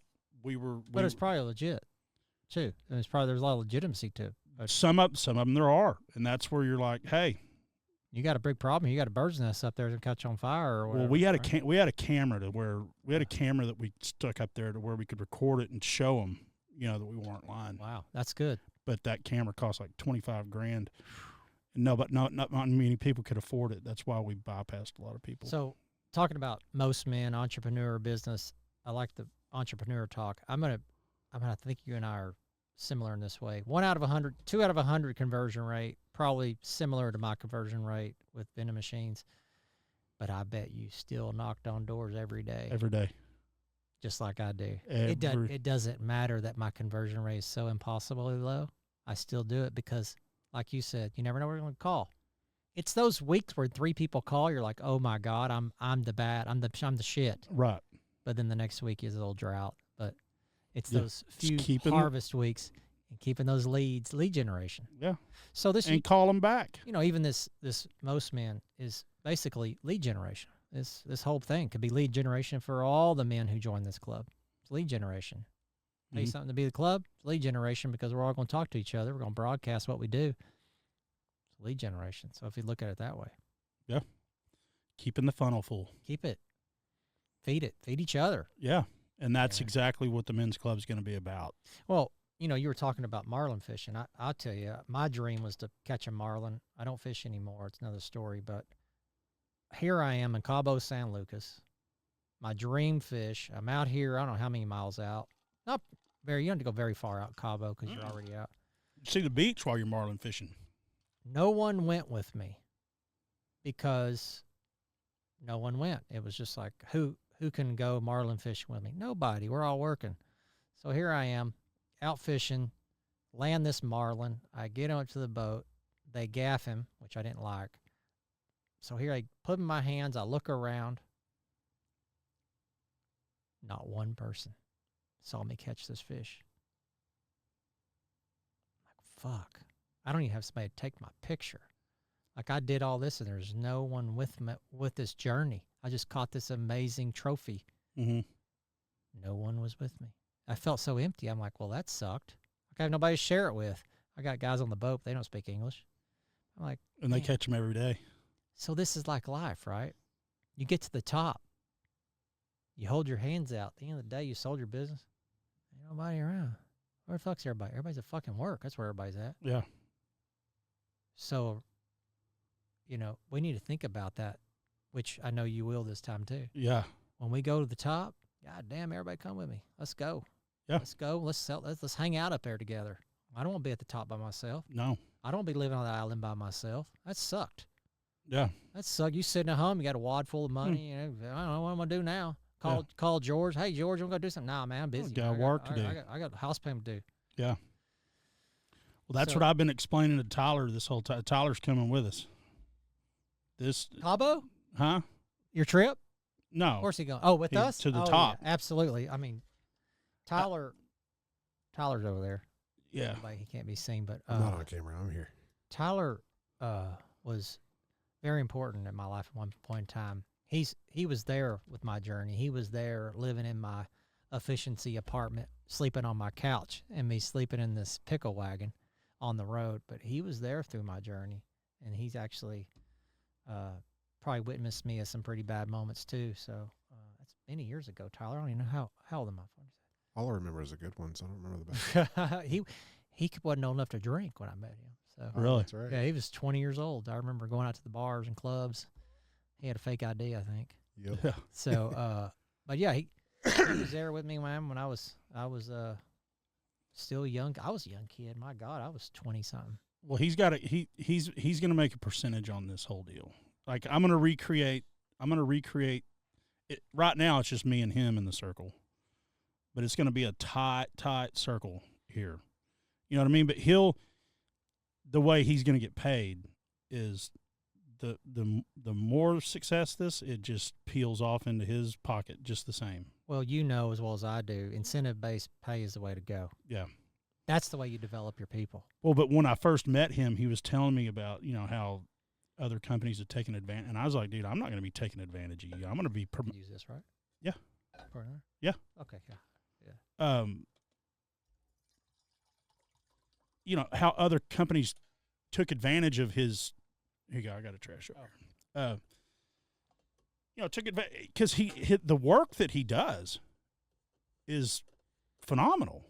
Okay, but so I told him, I said, yeah, they're not gonna come in there and tell you you're that good, because they've got you for cheap right now, and they want to keep you there. Yeah, keep you down. Yeah. Don't let him know what his worth is. His worth is going to be what he makes his worth. You know what I mean? And I'm going to be right behind him, and I'm not going to get in his way either.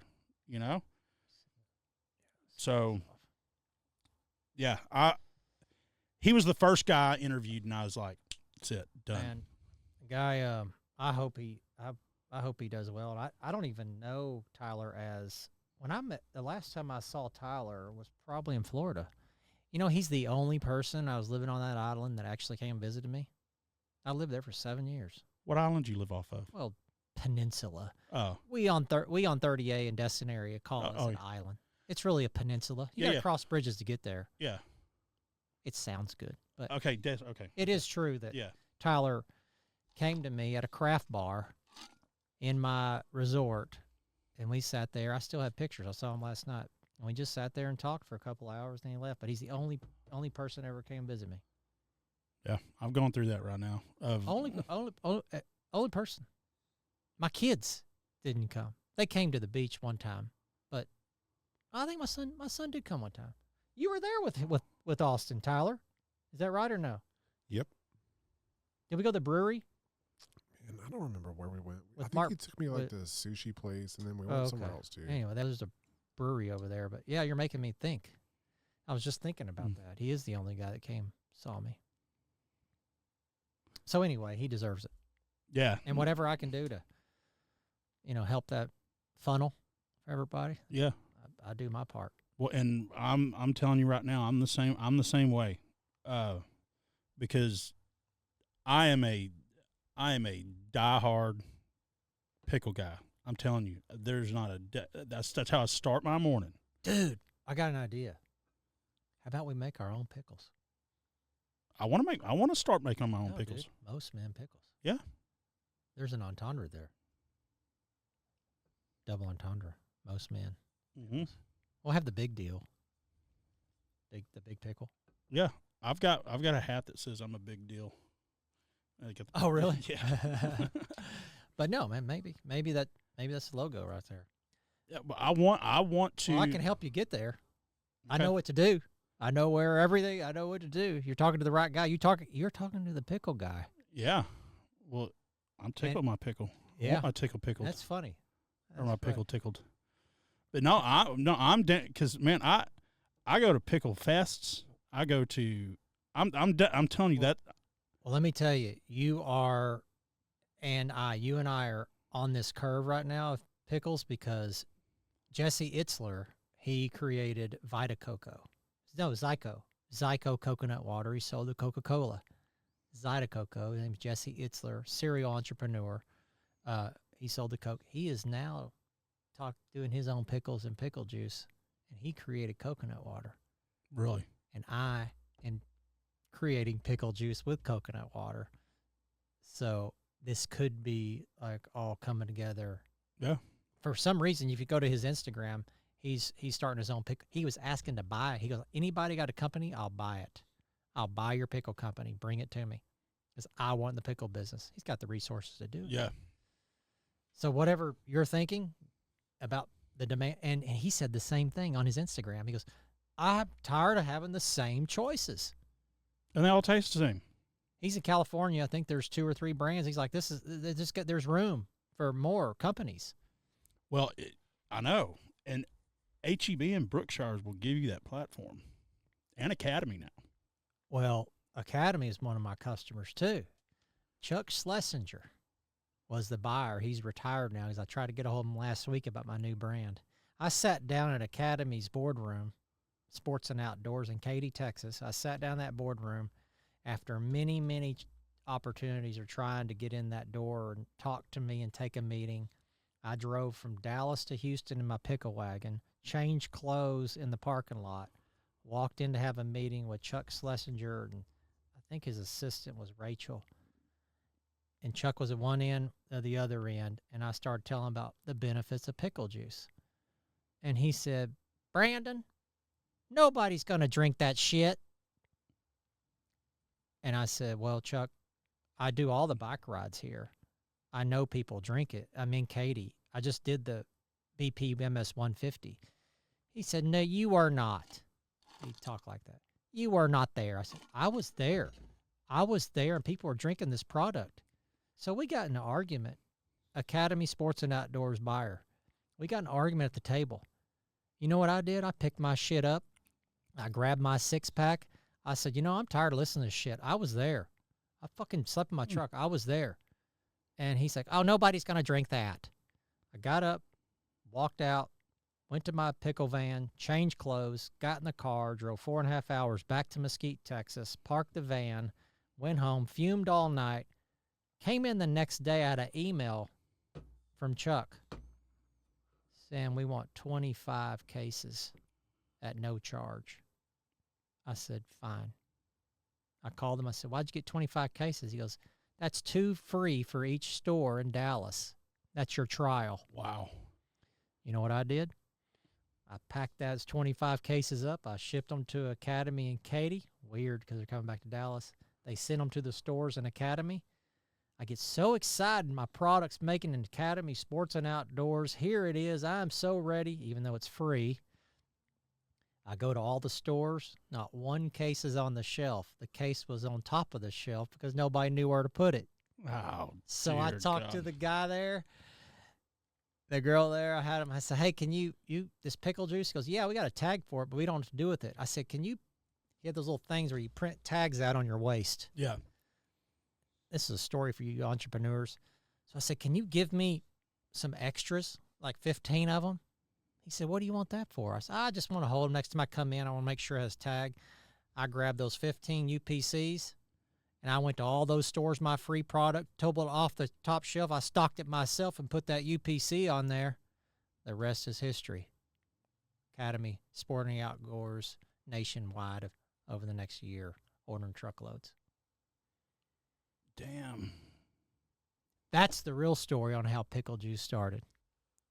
Really? 100%. That's how it all, like stories like that. It ain't, oh my God, it's at Kroger one day or it's on Amazon. Yeah. I'm like, fuck no, man. Let me tell you how it really started. Let me tell you how that got to that. And I think that's where that entrepreneur spirit and those new entrepreneurs that are coming into the game, you need to listen to people like you. You need to listen to people like me because it don't just shit. I understand you can make a TikTok video these days and go nationwide and everybody looks at, oh, Logan Paul, it's easy, make Prime. Well, that son of a bitch started 20 years on social media. Yeah. He has it didn't just No, he's been doing it for a long, and all the guys in it right now, they've all been at 10 plus years. I mean, you might create some interest on your product on TikTok, which is great. I'm all for it. It's a free platform. All of them are free. It's free advertising. But Logan Paul did not get lucky. He created his luck. Yeah. And that's what you're going to do as an entrepreneur. Yeah. you got to create your own and luck. it's a grind, like you said, man. And that's why I tell Tyler this all the time is remember that old commercial, the old man pushing the rock up the hill? I do remember that. I don't even know what commercial it is. Insurance, maybe? Yeah, it was an insurance Golly, commercial. I cannot believe that. It's incredible. But it's once you get it over the hill, you got to have a good product, good service. Don't make it about the money. The money, right. Money will come. The money just comes with it, and Right. and whenever you work hard, do the right thing, and the money just comes with it. That's right. And man, I mean, that is so. I cannot believe you said that because. And it runs you over. I used to tell. Well, see, I never. See, now you're talking something I never got to experience with mine. You're going to experience it this time, man. It once that ball is rolling, dude. Well, I was in the concrete business. This is a high volume. We're in Texas. Everything's we're concrete. selling literally pickle just pennies. I mean, you're selling concrete. That's some good big tickets. Yeah, $1,000 a load. Yeah, I mean, my invoices were $700. Yeah, I mean, I got a $4,000 PO and I was over the moon. Yeah, but once it kicks in, yeah, it's just like the chimney business was the same thing. It's once that ball is rolling, it takes a while to get that ball rolling, but once it's rolling, you got to remember it's still behind you. Yeah. You know what I mean? Yeah. And it's still behind you. You're the one that got that thing rolling. That's right. You got to keep going. Yeah. So it'll run you over. It will run you over if you get. That's a good analogy. I've never heard that. Yeah. But and I remember my guys in management at the concrete company. They were the guys that were there at the beginning when it was tough. You know what I mean? Yeah. They were there when it was. Tough. You are knocking on doors, trying to get business, outbidding, underbidding, or whatever. That or this truck has to be fixed, and he's back there fixing it off the clock because he knows that we can't afford. Bam. You know what I mean? Bam. He knows we can't afford the overtime. Hand to mouth. Yeah. Or we got to fix this water leak or this or that on the plant, or we got all this to do tomorrow, but this has to be done now, and it has to be done after work. It can't be done during business hours. Wow. So. And I told him, I said, whenever this thing hits, and it's going to. So I'll save that story for another day of how I got in the concrete business, because that's when it hit, is when he went under. Okay? All of a sudden, we quadrupled in size overnight. We went from like 7 trucks to like 30. So what'd you do? Have to order more trucks? Yeah. All his business landed on our desk. Did you get his trucks? No.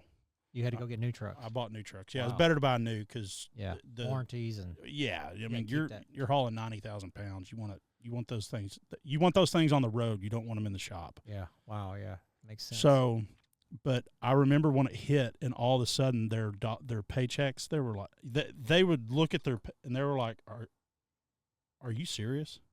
And I'm like, yeah, that's what I told you about the percentage. Oh, you paid them incentive base. Oh yeah, they got per yard. Every yard that rolled out the door, they got a piece of it. Your staff or that driver? No, my management team. Wow, the circle, the people in the circle. It was me, my mechanic, my plant manager, my dispatch manager. Everybody that had a key. Everybody got fed. Oh yeah, every Friday when they got their bonus check, they were like 10 times what their paycheck was. So you were generous. Everybody. Why not? They were there for me when I needed them. Did they come in on Monday? Hell yeah. And make you more money? Hell yeah. And Tuesday and Wednesday and Thursday? And stay late on Friday? Yep. Dude, we were so loyal to each other. We had such a bond that's what I'm saying. Because I told him, I said, look, I am the owner, but I don't know everything. Like, they weren't afraid to call me out on my bullshit either. Like whenever me and my wife split up the first time, they were like, okay, emergency meeting, Mark, don't you leave us hanging, because you're out there running around chasing girls and drinking and going to the bars and all that. Don't you let this affect what's going on here. Yeah. You know what I mean? That's their livelihood. That's right. They have responsibilities. Well, don't think that I'm going to pick up your ball for you either, because it was the same way. Don't call me to pick up your ball. I mean, yeah, I'll pick it up. You know what I mean? Yeah, That was our brotherhood, but we Can't held hear each other by. Everybody was held accountable. We had standards, and we all had to live up to those standards. You know what I mean? Like that was our Your responsibility. yeah. You're responsible for that. Because when it came time, when shit hit the fan, everybody dove in.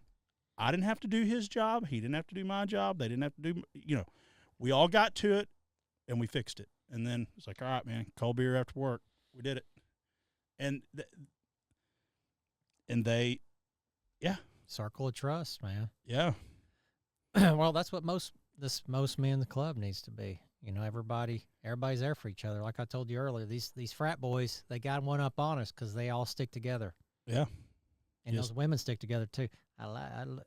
You're right. A lot of women are starting to change now. They're becoming like, hey, I want a real man.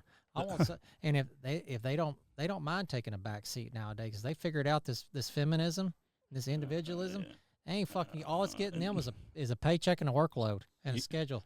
They can't even have time to get their nails done. Yeah. They got to take a lunch. They're getting the shitty end of the stick of feminism. They sure are. They're having to take a lunch to go get their nails done. Yeah. They're like, fuck this. Yeah. Like, yeah, you're making money. And yeah, you have that, but you got to ask off now to go get your nails done. That's right. I mean, and here's the thing. But you're the boss. Yeah. Do you date? I am. I'm wholly focused on this right now. I got on dating apps and I had an incredible experience dating a lot of awesome people through dating apps. I really got to get to know people digitally and then meet them in public, and I really got to experience different types of women. So basically, I think a lot of us men, we never take the time to figure out what we want. We got boxes to check now. You're fucking right. Yeah. So, what I was going to, online dating allowed me to date a lot of unique women, situations, ages, whatever it may be, talk, even get to know them. It was good for me because it's not like walking in a bar, hey, pick up, and then you get to know them. I mean, online dating is very intimate. And you get to have some good conversations with the appropriate websites. Yeah. Good get to know them, go meet them. It really helps you narrow down, like, okay, I really like that about that one, but I can't live with that. Okay, let's move on to the next one, but I can't live with that. So there's things you realize that I can live with that, I can live with that, I can't live with that. So once you go through this period of dating, us men, because we don't take this time, women usually do, we have like, okay, here's the list. Yeah. This is boxes I cannot have, basically. Right. And everything else, this is what I would hope to have, but this is what I just cannot accept. Yeah. So for me, I got to that point and I met a wonderful woman now, which is my wife, that none of those boxes were there. I married her 9 days later. Wow. So the reason I asked that is because, go ahead. I don't want to. Here's my thought process. For one, we were in a situation that I should have looked at your ring finger first. Oh, yeah. We were in such a situation where we needed to get married. She lost her career, was kind of in turmoil, but so she's very successful TV personality, and they canceled her TV show. She's a sports broadcaster, and they're going to ship her back to Mexico. And I'm like, holy shit, no, please, no. It's taken me 45 years to find you. Like, please. So, we talked to attorney, like, you can marry her and keep her here. I'm like, okay, so here's what it came down to me. It's like, you're going to have problems with anyone, okay? You're going to have problems. You're going to have to go through difficulties. You're going to have trials. You have all these problems. You're going to have needs and wants. But if these boxes are checked, you got what you asked for. Yeah. If she checks all these and doesn't check those, dude, why not marry her? People say, oh, Brandon, you're crazy. You're crazy. You're crazy. I said, what's fucking crazy? You're dating somebody for 7 years and then figuring out, hope they change and you marry them? That's fucking crazy. That's right. I married I had all this due diligence done. I can't help if she changes down the road, but I'm at least setting myself up for success here. Right. So I was like, fuck it. I don't have enough time in my life to waste anymore. No. I'm almost 50. Time's ticking. Let's get married. Let's get on with it. Start showing the road. I'll take care of you. Whatever, you take care of me. Let's rock and roll. Fucking let's jam. Right, and the reason I asked that is because I got back in the dating world. I'm solely focused on this now. I canceled on my dating apps. If I meet somebody, fine, But right now, I don't have time to be chasing women. This is number one. Mm-hmm. Okay, I'm ready to get the rock rolling up the hill. Right. So, but what I did figure out when I first got divorced is I was dating a lot, and a lot of the women out there our age or in our demographic or my demographic, they're either looking for the last ride and they're still hanging on to a little bit of feminism, or they're like, man, I fucked up and I'm not doing that to another man ever again. Mm. You know what I mean? Mm-hmm. Yeah, Like they know they burned somebody. Yeah. And what they're really realizing, what you're saying, is that the younger generation, I'm 45, okay, and dude, I can date girls in their late 20s and their early 30s. They're looking for a real man. Sure. Not one of these little fanny boys. No, they don't. They don't want that. They want soy boys. No soy boys. Yeah. And here's the thing about men, you most men out there. Generally speaking, as we age, we get more wise, we get more handsome, we get our shit together, we recover. Women go the opposite. Mm-hmm. They're a depreciating asset. They are a depreciating asset. You're fucking prime in your 20s, baby. We're prime in our 40s. That's and right. 50s. We age like fine wine. And that is, I'm sorry, but that's just the way it is. So the circle comes back, and you're going to have that shit on your neck, chicken neck, I call it. You're going to have all that shit. You're going to be trying to cover up, but it ain't happening. Yeah. You ain't reversing that. So, having said that, I'm okay with all that, but just don't be a bitch. Exactly. I'm okay with dealing with all that. Just be my little ray of sunshine after I get home and work my ass off all day. Speaking of my ray of sunshine, she's in Las Vegas. She just landed. My wife's covering the Grand, what do they call it? Grand Prix. What's the race in Las Vegas? The Formula One. Yeah. Wow. She just landed. I'm going there tomorrow. So, killer, man. She's at Formula One, and she's a bilingual sports broadcaster. So that's kick ass, dude. Yeah, yeah. Thank you. Yeah, she's an awesome person. But I'm really happy for her. This was her dream when I met her, and she's landing today to fulfill her dream, her career dream. That's awesome, man. Because that's for her and her culture, the Spanish culture. Formula One is like the nuts, right? Yeah. That's their Dallas Cowboys here, right? Yeah. That's their Super Bowl. So she's at her Super Bowl today. I'm Killer, flying up man. there tomorrow, and they race at night. I had no idea. Did you know that? No. In Las Vegas, they're racing from 10 or p.m. till 1 or 2 in the morning. Wonder if it's because of the temperature, because it gets cold in Vegas at night. I have no idea. I don't know. Maybe Las Vegas is city is doesn't sleep. I don't know. It doesn't.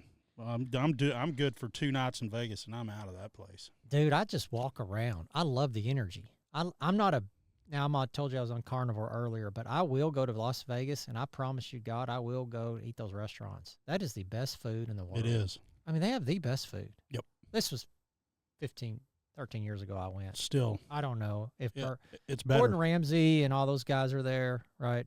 It's even better than what it used to be. Their food is. There's a place in the Venetian called Tao. Yeah. God, they have that sea bass, Chilean sea bass. I'll never forget it. That's the best thing I ever put in my mouth.